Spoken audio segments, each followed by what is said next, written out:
boa tarde, boa noite. Nosso programa é gravado, como vocês sabem. Hoje eu tenho o prazer de receber aqui Sônia Crisóstomo. Tudo bem, Sônia? Tudo ótimo. E você, Hudson? Tudo maravilhoso. Super obrigado aqui por ter aceito esse convite. A Sônia está em Portugal, ela vai se apresentar, vai explicar um pouquinho melhor. Estamos fazendo aqui pelo Zoom, prazer enorme, né? E, por favor, quem é a Sônia Crisóstomo? A Sônia Crisóstomo é uma pessoa sem barreiras. Olha, Eu cresci, eu aprendi que eu não tinha barreiras, não. E eu sou uma pessoa que eu nasci de uma família muito abastada, que era assim, na época dos anos 60, que foi nos anos que eu nasci, era aquela coisa de heroílis e opalas na beira da casa, na calçada da casa, eu aquela bonequinha de roupa de veludo. E que de repente, por algumas decisões erradas, tudo foi abaixo. Então, de completamente abastados, nós ficamos completamente na miséria meu povo é e desabastado. é, e ficamos assim numa miséria total. E foi assim que foi a minha infância. E dentro desse período eu passei por muitas situações que eu decidi que não era aquilo que eu queria para minha vida. Então, a palavra decisão vai aparecer algumas vezes aqui nessa nossa conversa. E eu decidi que não era aquilo que eu queria para mim. E cresci. É, Na época eu morava em Brasília, e Brasília é a cidade, a capital mundial dos concursos, né? Então, fiz concurso para a Embratel, passei na Embratel, naquela época era assim, dizer que trabalhava na Embratel era um orgulho imenso. E foi aí que as telecomunicações e a tecnologia chegaram na minha vida.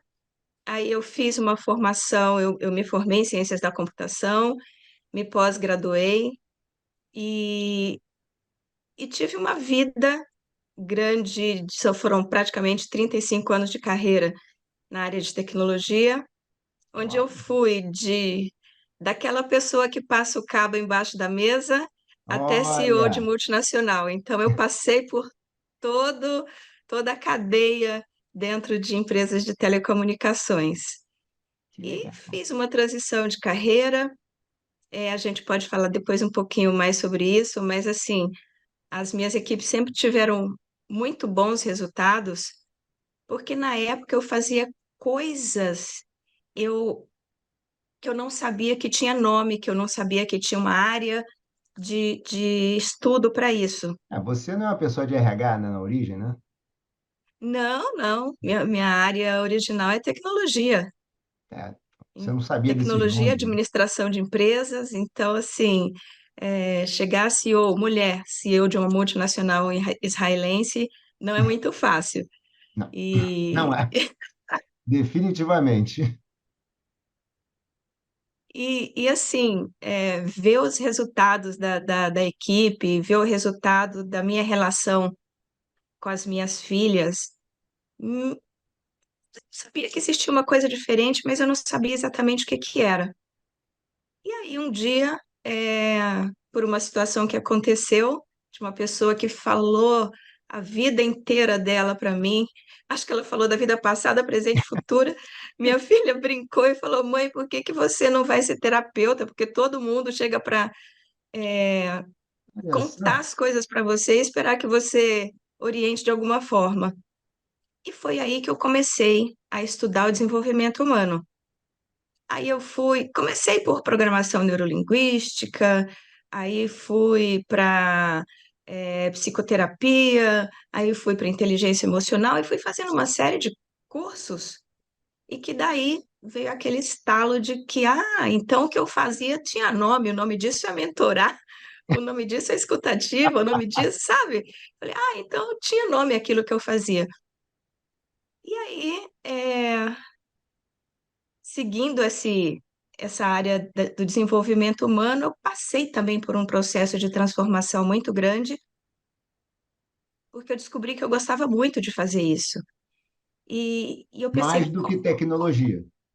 mais do que tecnologia, mais do que tecnologia. Então, assim, na minha adolescência, na minha juventude, e o pessoal da minha geração, é um pessoal que, assim, os pais queriam que a gente tivesse carteira assinada, não é? Sim, Se o filho não tivesse carteira assinada, era uma tristeza, era uma tristeza. E aí fui por esse caminho que eu não me arrependo, não me arrependo, mas eu posso dizer que hoje eu sou muito mais feliz fazendo o que eu faço. Então eu comecei a escrever de uma forma completamente sem pretensão. Escrevi um livro sobre hipnose, que eu fiz especialização em hipnose clínica, fiz especialização em psicologia positiva, e aí lancei o primeiro livro que falava sobre hipnose. No segundo livro, me chamaram para ser coautora de um livro que foi escrito por mulheres que passaram por processo de violência doméstica, nossa, e eu escrevi como ressignificar a dor, como se encontrar novamente como mulher depois de ter passado por processos tão doloridos e traumáticos. interessante. O terceiro livro foi o meu livro Escolha a Felicidade, que inclusive fui premiada em Portugal agora no ano de 2023, como escritora do ano de 2023 aqui em Portugal. E agora acabei de lançar nesse mês de outubro, no mês passado, fiz uma antologia junto com minha parceira Ieda Fernal, uma antologia com história de 21 mulheres empreendedoras, empresárias, que passaram por situações de grande mudança da vida. O nome do livro é Mulheres que Cruzaram Oceanos. E muitas delas, como eu, cruzaram mesmo oceanos. É, Tem outros oceanos metafóricos, enfim, mas o que faz uma mulher, o que faz uma pessoa deixar tudo para trás, uma história de vida e começar de novo. E esse livro nós lançamos na Embaixada do Brasil em Berlim, nós lançamos no Carrossel do Louvre, em Paris, e esse mês agora lançamos aqui em Lisboa. que legal, parabéns. Você cruzou oceanos literalmente e metaforicamente, né? Você saiu de uma área de TI, chama assim, saiu das ciências exatas para as ciências humanas, vamos dizer assim, né? Depois de uma carreira de 35 anos na área, então é bastante tempo. Muito tempo, parabéns, parabéns. E o nome do livro? Não, desculpa. Não, eu estou doido para fazer uma pergunta. O nome do livro é Escolha Felicidade. Eu quero saber o que é felicidade, então. Olha, felicidade é aquela coisa mais desejada e mais subjetiva que existe.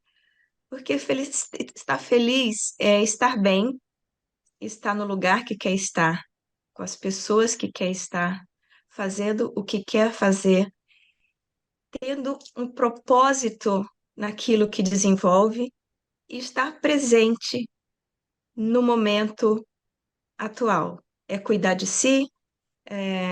Depois, na frente, eu falo um pouquinho sobre o modelo Espírito de Felicidade, segundo a psicologia positiva, mas basicamente é estar onde quer, fazendo o que quer com as pessoas que querem e tendo um propósito, tirar a vida do piloto automático e tomar as rédeas da própria vida. Olha, então é uma questão aí, tá, de livre-arbítrio também, né? Alguma coisa assim, né? O livre-arbítrio nos acompanha desde sempre, né? E eu costumo dizer, Hudson, que onde eu estou hoje foi resultado das minhas escolhas de anteontem e de ontem. Onde eu vou estar amanhã, fazendo o que eu quiser fazer amanhã, é resultado da escolha que eu estou fazendo hoje. Em algum momento, eu poderia ter decidido continuar em Curitiba, onde estava, ou mudar para Portugal. A minha escolha foi mudar para Portugal. Tudo que acontece a partir daí vai ser resultado daquela escolha que eu fiz lá. Então a gente não, mais uma vez, a gente não pode, sabe aquela música Deixa a vida me levar? Não faz isso não, não faz isso não. Toma conta da própria vida. Olha, que legal. E aí, nessa pegada de felicidade, a gente, bem, que o nome do programa é Investimento Aberto, a gente sempre fala de temas de investimento e tal, vida financeira. E aí, vamos tentar começar a falar um pouquinho também de felicidade e dinheiro. Tem gente que diz, eu não sou feliz que eu não tenho. É fácil para você que tem dinheiro, para mim não é fácil, eu tenho que acordar, não pago conta atrasada e tal, minha vida é um caos financeiro, como eu posso ser feliz e tal? Parece que tem gente que parece que o dinheiro é a única bússola de felicidade da pessoa é ter dinheiro. E o que que você diria, Sônia, sobre isso? Eu acho que tem, primeiro, assim, uma falta de conhecimento enorme, quando a pessoa busca somente ouvir o metal, como dizia Elis Regina. E você já ouviu aquela frase também de que como que é? Quando o dinheiro sai pela porta, o amor sai pela janela? Isso Isso, impacta a conheço. vida dos casais também, não é? Isso E mesmo. dinheiro pelo dinheiro, não. Mas dentro da psicologia tem uma premissa, da psicologia positiva, de que não é o dinheiro que traz a felicidade, é a felicidade que traz o dinheiro. Opa, Porque quando você está evolua o bem, tema, evolua o tema, como diria meu orientador. veja, quando você está bem, quando você está equilibrado, equilibrado emocionalmente, equilibrado fisicamente, intelectualmente, relacionalmente, espiritualmente, são esses os cinco pilares da felicidade. Quando você tem esse equilíbrio, você está com as pessoas certas, você toma decisões corretas. Quando você toma as decisões corretas, você escolhe em que mesa sentar. E a mesa que a gente tem que escolher para sentar é sempre aquela onde a gente é o mais burro da mesa. Você Olha, tem que sempre procurar a mesa onde você vai aprender com todos. Você sempre que tem visão que sentar na interessante, mesa que Sônia. você é o mais pobre.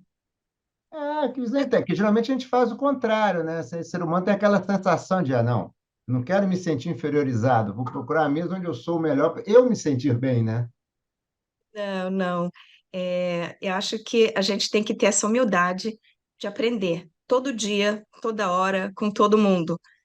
Então, quando eu falo que a gente tem que escolher a mesa certa, sentar à mesa com quem sabe mais, com quem já viveu mais, e ter essa percepção de aprender, pô, eu tô sentada aqui com o Hudson, é um cara a beça, bom pra caramba em mercado Obrigado. financeiro.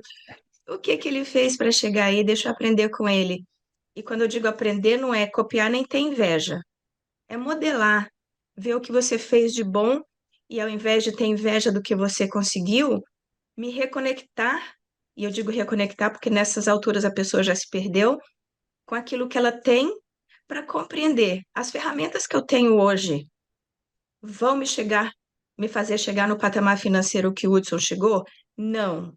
Se não tem, eu tenho como buscar, eu tenho como aprender, eu tenho como estudar e eu tenho condições intelectuais de buscar e conseguir.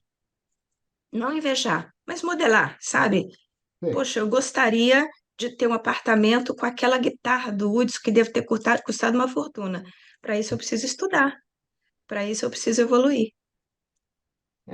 Não, mas você está certo. Eu acho que o ser humano é muito exemplo, né? Eu sempre acho que a gente deve procurar os exemplos, que é como você falou, não é pessoas que a gente vai copiar, mas pessoas que nos inspiram, né?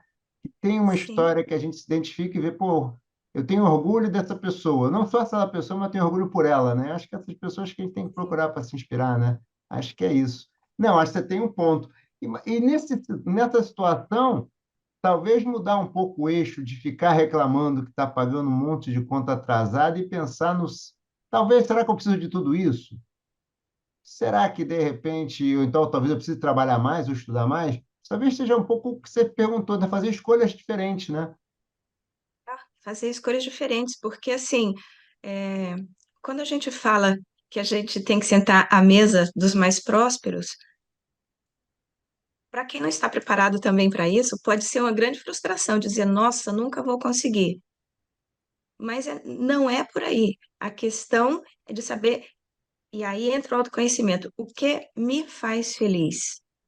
Não adianta nada eu sentar à mesa com Elon Musk, que é bilionário, porque eu não tenho a pretensão de ter o dinheiro que ele tem. Eu não tenho a pretensão de ter uma Ferrari, eu não tenho a pretensão, sabe, de ter grandes coisas materiais. Eu quero ter uma vida confortável, um carro bom, uma casa que me deixe feliz, mas ficar pensando sempre em ter muito mais do que aquilo que nessa configuração de hoje eu consigo, gera sofrimento. E ao invés de ser uma pessoa feliz, passa a ser uma pessoa infeliz.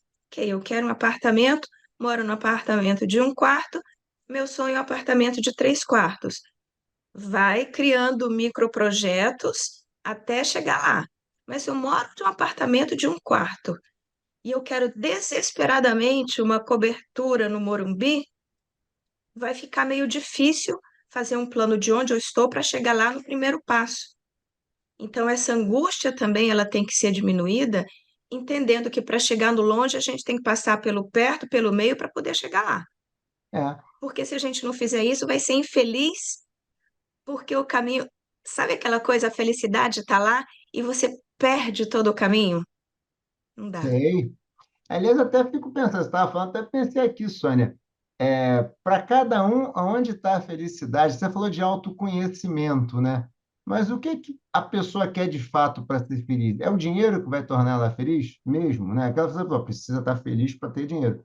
Mas, é, assim, eu sempre acho que o dinheiro não é um fim em si próprio, né? Ter dinheiro em si, acho que não é um objetivo final, né? Não, não, o objetivo final não é isso, não é o dinheiro. O dinheiro facilita as coisas que nos fazem sentir prazer. E aí a gente tem até que voltar um pouquinho e diferir, por exemplo, o que é felicidade, o que é simplesmente prazer e o que, que é uma euforia.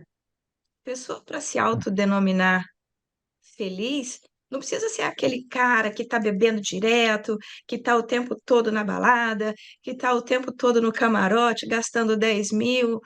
Não é, isso não é felicidade. Isso não é felicidade. Isso é um momento de uma euforia, isso é um momento de autoafirmação, mas que por trás disso deve ter um buraco emocional tão grande que a pessoa precisa saber o que está levando ela a esses extremos, que isso não é felicidade. Hum, verdade, eu gostei dessa sua definição. Realmente, um momento de euforia, né? E às vezes até de É. autoafirmação, um momento, na verdade, de fragilidade emocional que você tenta disfarçar, digamos, com essas maquiagens, né? Muita É. bebida, muita gente no camarote, pagando um monte de coisa, todo mundo bajulando você, né?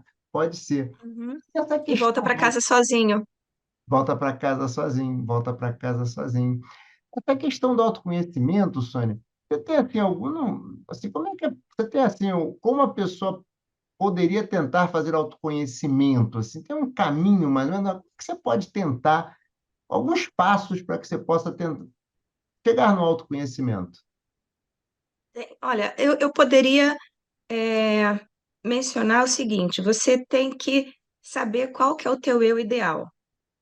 O teu eu ideal é aquilo que você acha que vai te fazer uma pessoa feliz. Vou dar um exemplo. Por exemplo, digamos que meu eu ideal seja ser uma bailarina. Tá. É aquilo que eu gostaria, é ser uma bailarina. O meu ideal é que daqui a alguns anos eu consiga ser uma profissional do balé. Quem que é o meu eu atual? É uma pessoa que consegue estudar balé, é uma pessoa que tem ferramentas para estudar balé, é uma pessoa que sabe que hoje eu preciso trabalhar mais para pagar a aula, ter disciplina alimentar, abrir mão de um monte das minhas horas, porque eu vou ter ensaio e vou ter aulas para daqui a 8 anos eu ser uma bailarina profissional. Então, assim, reconheço quem eu sou, que é o eu atual, e reconheço onde que eu quero chegar, que é o meu eu ideal. E tem o eu esperado. Minha mãe queria que eu fosse médica. Ai, meu pai também queria que eu fosse médico, engraçado isso. Então, tem toda essa pressão aí que vai possivelmente, e aqui eu gostaria de abrir um parênteses para a nossa juventude, que no Brasil as crianças de 16 e 17 anos são obrigadas já a escolher uma profissão, não é? É, Então, quantas e quantas fazem vestibular aos 16 anos, aos 17 anos, se formam porque achava que era bonito ser arquiteto, termina a arquitetura, não gostei, vai fazer gastronomia, vai fazer qualquer outra coisa. Então, a gente tem que dar o tempo um pouquinho maior para a pessoa se conhecer, para saber qual que é o ideal dela. E o que você, voltando à sua pergunta, qual que é o caminho? Primeiro, reconhecer quem eu sou hoje e saber o que que me faz feliz para o meu eu do futuro. Sabendo isso, a gente vai buscar as ferramentas para chegar lá. Né? Bem interessante esse caminho, hein? Bem interessante mesmo. Tem uma coisa que você falou uma vez para mim, quando a gente estava conversando, que é biologia da felicidade. Assim, o que é biologia da felicidade e por que que isso é importante na nossa vida, hein? Nós somos seres que vivemos cheios de emoções e sentimentos. E aí, se você me permite, eu queria primeiro classificar o que é emoção e sentimento, porque para a maioria das pessoas é a mesma coisa, né? Por favor, inclusive, eu me incluo nesse rol aí, tá? Por favor. Então, ah, vou começar por um exemplo ruim. Bate a polícia na porta da sua casa, você leva um oficial da polícia, bate na sua porta. Aquele Aí você oficial de leva aquele justiça. susto. É um oficial de justiça. Aí você leva aquele susto. Meu Deus, tem um oficial de justiça na porta. Aí o coração bate forte, a boca fica seca, a mão começa a suar, você fica tremendo.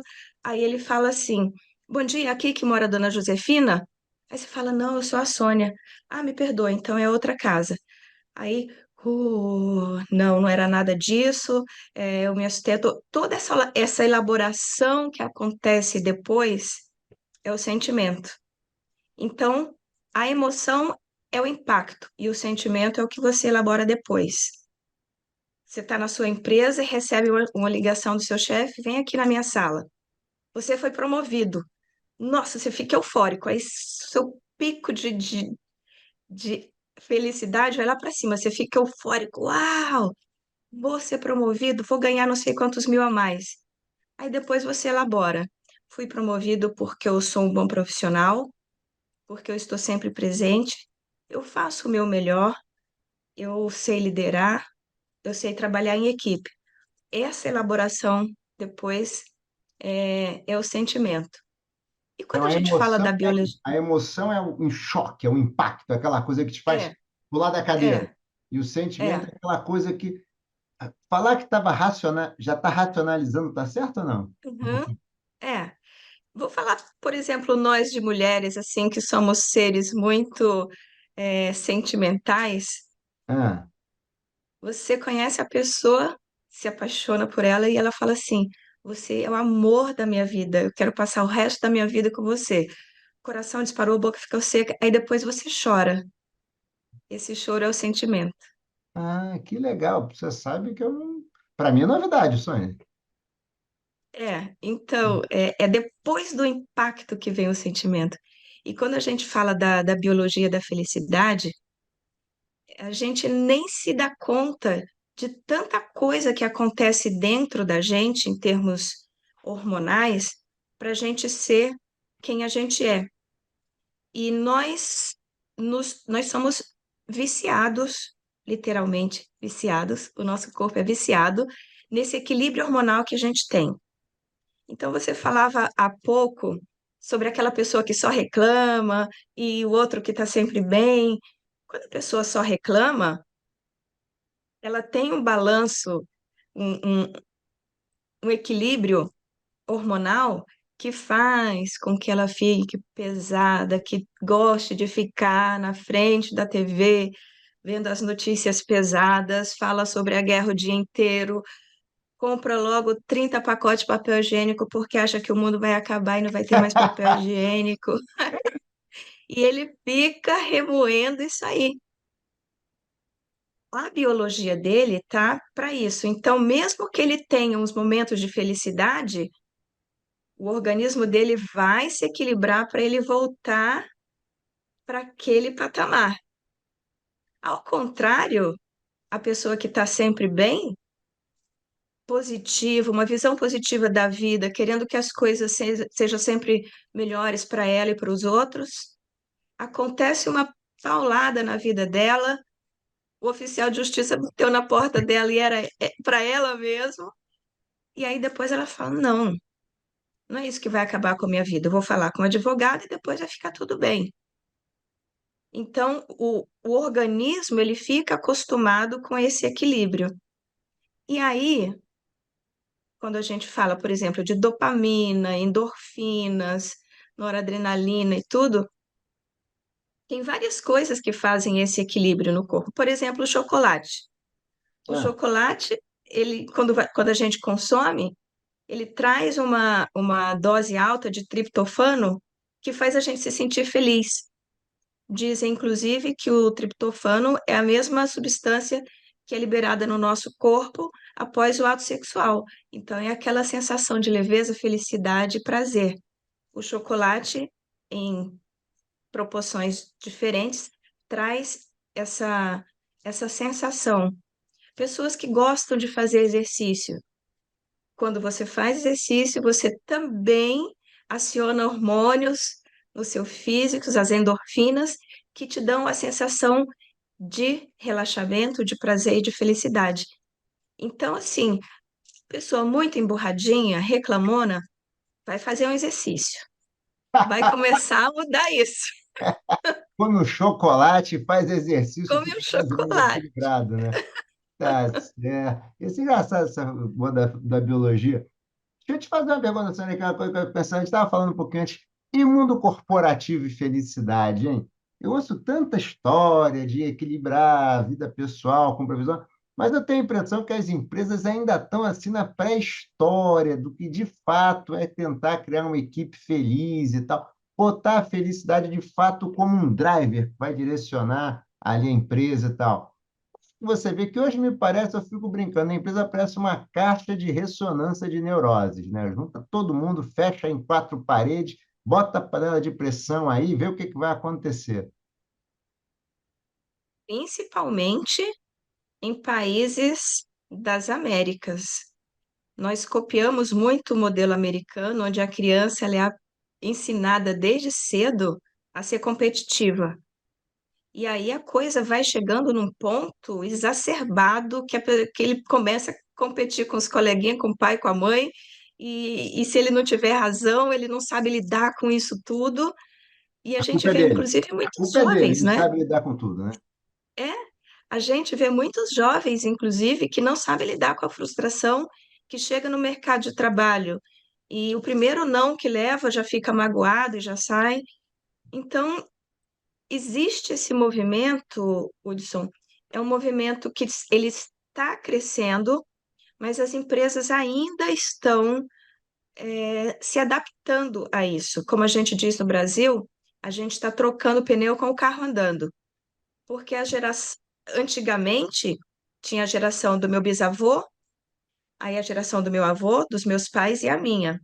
Depois da minha geração, já teve os milênios, geração X, geração É Y, geração verdade. Z, geração alfa, geração não sei o quê, e as empresas não estão conseguindo lidar com essas mudanças tão rápidas. E algumas já descobriram, que o ambiente, quando é um ambiente feliz, e quando eu digo ambiente feliz, eu falo de uma liderança positiva, eu falo de objetivos claros e específicos, eu falo de equilíbrio entre vida pessoal e vida profissional, eu falo com condições humanas e condições salariais que atendam a toda essa geração nova que está vindo aí. E haja demanda para as empresas. E aí as empresas começam a inventar coisas para reter e eu não, apesar de que isso é uma palavra da área de recursos humanos, é o recrutamento e a retenção da É, pessoa. Parece um soldado, né? Que você vai recrutar e depois você vai deixar ele lá dentro. é verdade, Então, o assim, recruta quando você zero. é o recruta zero. Então, quando você traz um funcionário para a tua empresa, acredita no potencial dele, o que que você vai fazer para que ele continue com você? Primeiro, assim, quando a gente para pensar, todo o capital intelectual que ele está aportando e que ele está desenvolvendo naquele cargo, se ele for embora, ele leva. Sim, Repor, repor um funcionário, repor o empregado, custa 231% do salário dele para que ele seja reposto. Isso são coisas que as empresas têm que tomar conta porque antigamente a minha geração era daquela que, por exemplo, quando eu entrei na Embratel, todo mundo achava que ia se aposentar na Embratel. Isso. Hoje a média dessa geração nas empresas é de 2 a 3 anos, a média. Então, existe uma rotatividade grande. Então, por exemplo, como a Google resolveu implementar o Pet Day, então leve seu bichinho. Hoje você pode levar o seu bichinho. Claro que no dia que você vai levar o seu bichinho, você vai trabalhar muito menos, porque Sim, você vai levar, fazer um cafuné no bichinho do outro, alguém vai falar que seu bichinho é fofo e você vai contar a história e mostrar foto, mas você fica motivado e você fala, pô, tenho aqui até sexta-feira para entregar, então deixa eu correr com isso aqui, que você tá bem. isso mesmo. Então, tem, dentro do mundo corporativo, tem isso. E outras coisas, os números são alarmantes. Existe, por exemplo, o Instituto Martin Seligman, que já procura, já pesquisa a felicidade nas organizações há mais de 20 anos. Ele percebeu que 37% ah, a mais dos funcionários ficam retidos retidos de novo, se mantém no ambiente empresarial saudável. 125% menos de atestados médicos por depressão, estresse, burnout, dores, porque uma das primeiras coisas que o corpo manifesta quando está dando alguma coisa errada é dor. É uma dor de cabeça, é uma dor nas costas, dores. Isso dá atestado médico e ausência do trabalho. Ao passo que quando a gente fala também de um ambiente positivo, dentro dessa pesquisa de 20 anos, disse que o funcionário ele pode ser, o grupo de funcionários, né? 300% mais inovador e criativo, porque ele não tem medo de errar, ele não tem medo de apresentar um projeto que aí, quando a liderança positiva vê, fala, olha, esse projeto tá bom, mas poderia ser melhorado, ou eu sei que você tem capacidade para fazer um projeto melhor, vamos deixar isso aqui para um segundo momento? Jamais dizer que projeto de titica que você me apresentou. Isso É só falta de consideração, leva a mas vamos criatividade dizer. dele lá para baixo. Não, é falta de consideração, respeito, né? Acho que também não, É. né? Não, você Então, até dentro das organizações, agora, né, recente, dos últimos anos aí, s- algumas empresas já estão estabelecendo o Chief of Happiness Officer. Então, a pessoa que vai cuidar da felicidade das organizações. E isso tem que ter o board da empresa envolvido, tem que ter o conselho da empresa envolvido, porque no primeiro momento tem investimentos, é uma equipe que vai fazer um levantamento da situação da empresa, o que que os funcionários esperam, o que que não está bom para a maioria deles. Isso requer um investimento, mas que o retorno é garantido. olha, tá certo, concordo com você plenamente. Eu sou dessa linha humanista e não é de hoje, é de muito tempo. Queria fazer um paralelo aqui com a questão que a gente vê muito com a vida financeira. É natural que as pessoas se comparem, né? Que você falou desde pequenininho, você bota aquele bando de criança na salinha, quem tirou nota 10, quem não tira, às vezes, Uhum, mas isso uhum, acaba que eu vejo que muitas vezes as pessoas, para investir, você tem que poupar. Para poupar, você tem que uhum, fazer escolhas, como você falou, né? E muitas uhum, vezes você está num ambiente muito competitivo e você acaba tentando ter um padrão de vida para poder se sentir naquela sua tribo, você está no meio se sentir no meio da tribo. E isso acaba, às vezes, aí vem outro problema. Você está endividado, aí vem aquelas dores que você falou, vem as dores de cabeça. A pessoa poderia tentar lidar com essa questão de parar de ser uma doença e, de repente, naquela linha que você falou, vou ficar aqui onde eu acho que é uma posição que eu me sinto bem. Não, como é que você vê mais ou menos isso? Porque eu acho que isso atrapalha muito a vida financeira de muitas pessoas. Dizem que é só fazer conta. atrapalha. Tem muita gente boa que sabe fazer conta, mas prefere não fazer e continuar levando esse tipo de vida. Você sabe que eu sou uma pessoa que acredito que a gente sempre precisa de um mentor. Então, não dá, por exemplo, para você pedir conselho sobre empreendedorismo para o teu pai que foi funcionário público a vida inteira. Perfeito. Não dá para pedir conselho da tua vida conjugal para uma pessoa que nunca teve um relacionamento. Então, se espelha em quem já chegou lá e, de verdade, não só porque às vezes a gente não tem todos os recursos naquele momento para tomar as decisões certas. Busca um mentor. Eu não estou bem financeiramente. O que que eu preciso fazer? Vou falar com o Hudson, dizer, Hudson, me ajuda, me mentora. Meu rendimento é esse, eu tenho isso de bens e eu não estou conseguindo poupar nada. O que que eu estou fazendo de errado? Boa. Isso é o que você vai dizer. Corta o camarote no fim de semana, troca teu carro que está te custando não sei quanto de IPVA e de seguro por mês. Sabe, em vez de fazer academia, balé, natação e não sei o que, escolhe uma coisa para fazer. E aí, com esse dinheiro, você investe e na tua situação, que ele é mais arrojado ou é mais conservador, eu te aconselho a ir por esse caminho. Busque sempre um mentor. Sozinho a gente não consegue. Não Olha, interessa qual que é o fator da vida, você sempre tem alguém precisa ter alguém para te abrir os olhos. olha, interessante isso, né? Nunca já pensei nessa abordagem, não, mas é interessante isso. Busca alguém que você possa, que você confie, óbvio, mas que consiga te dar o caminho da luz, vamos chamar assim, né? É, Diz porque caminho. assim, a maioria das pessoas, quando a gente fala da área financeira hoje, a maioria das pessoas hoje, elas sabem quanto que elas ganham, mas elas não sabem quanto que elas gastam. Elas não têm uma planilha, elas não sabem para onde está indo o dinheiro, elas não sabem quanto que elas gastaram de comida e quanto que elas gastaram com a manutenção da casa, do carro, de funcionário, sabe? Então, quanto que você gastou de cerveja? Quanto você gastou de cigarro esse mês? Se a pessoa colocar isso numa planilha, ela vai tomar um susto. Pô, nem fala, nem fala. Eu sei, eu sei. Assim, Sônia, a gente está caminhando aqui para o final e tem a gente falou muito de felicidade e falou muito de decisão. E aí vem juntar duas coisas, que é decisão de ser feliz. É uma decisão mesmo? É uma decisão, sim.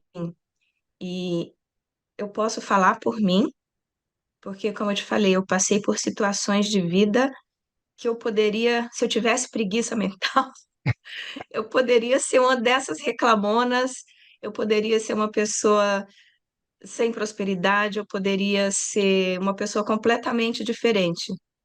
Dá trabalho porque a gente mexe naquilo que dói, mexe nas dores, mexe nas frustrações, mexe naquilo que a gente sonha de ter e que ainda não tem, mexe naquilo que a gente sonha em ser, mas ainda não é. Mas quando a gente tem consciência de tudo isso, todo dia a gente tem que decidir, todos os dias. Eu sou casada, não sei se você é casado, e a vida de casal não é uma vida fácil. Eu sou casada há 37 anos, vou fazer 30, não, 36 anos eu faço agora em fevereiro. E todo dia, tanto ele quanto eu, a gente escolhe fazer dar certo. Tem dia que eu tenho vontade de pegar o pescocinho dele e torcer, mas eu escolho passar raiva e depois a gente conversar. Durante a criação das minhas filhas, tinha dias que eu tinha vontade de dar umas chineladas. E não vou dizer que eu não dei, uma outra eu dei, mas eu escolhia fazer diferente. E a vida delas hoje está como está. Elas hoje são mulheres que são porque eu também escolhi agir diferente, pensando no bem-estar delas. Então, é muito grandioso essa questão de decidir, porque quando a gente decide, quando eu decido, eu impacto o meu mundo, eu impacto o mundo do meu marido, o mundo das minhas filhas e o mundo das pessoas que estão à minha volta. Hoje, por exemplo, eu estou aqui na cidade de Setúbal, vai haver um evento de empreendedorismo aqui na cidade e eu vim falar de felicidade para os empresários, porque ser empresário, ser empreendedor é um fardo pesado. São muitos Ô, impostos, é uma carga tributária grande, é saber lidar com o quadro de funcionário, é saber lidar com a diversidade.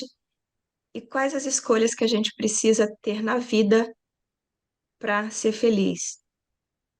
Primeiro, escolha você. Você. Você tem que estar vivo, você tem que ter saúde, você tem que ter discernimento emocional, você tem que estar equilibrado emocionalmente para depois tomar decisão pelos outros.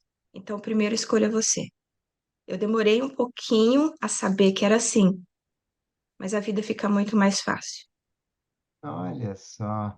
Pô, precioso, Sônia. Bem bacana, precioso mesmo. Escolha você é uma frase impressionante. Acho que vai ser o nome do episódio, não sei não, hein? Escolha você. Muito bom. Sônia, infelizmente a gente sabe que tem tempo, né? A gente tem prazo aqui. Temos alguma coisa que não falamos aqui? Que você gostaria de contemplar aqui? Sim, sim, eu acho que todas essas palavras que a gente escuta, assim, quase que jargão na internet, superação, atenção, tudo isso termina com ação. Então, Olha. levanta o derrière da cadeira e vai agir, porque a felicidade não bate na porta, não. A gente que tem sempre que estar bonitinho para namorar com ela. Olha, que bonito, hein? Olha, é verdade, né? Não basta ficar esperando cair do céu, né? Não, não, não, não. Todo dia tem que agir. Tá certo, Sônia. Sônia, infelizmente temos que acabar aqui. Eu queria te agradecer muitíssimo essa conversa, tá? Foi um prazer, a conversa foi ótima. Fica aí para a gente se despedir direitinho. Vamos nos despedir todo mundo aqui, depois a gente se despede. Mas muito obrigado, tá? Foi ótimo. Obrigada, Foi ótimo. obrigada pelo convite, pela oportunidade. Obrigada a todos que vão nos ouvir e façam também essa decisão por escolher você mesmo todos os dias, saber que a sua felicidade está na sua mão, não terceirize, não terceirize para o marido, filho, governo, a sua felicidade, tome conta dela. Muito bem, muito bem. Obrigado, Sônia. Muito obrigado mesmo. Foi ótimo, adorei a conversa, Sônia. Gente, tchau para todos aí, hein? Feliz, vida feliz para todos. Tchau, tchau. Que assim seja.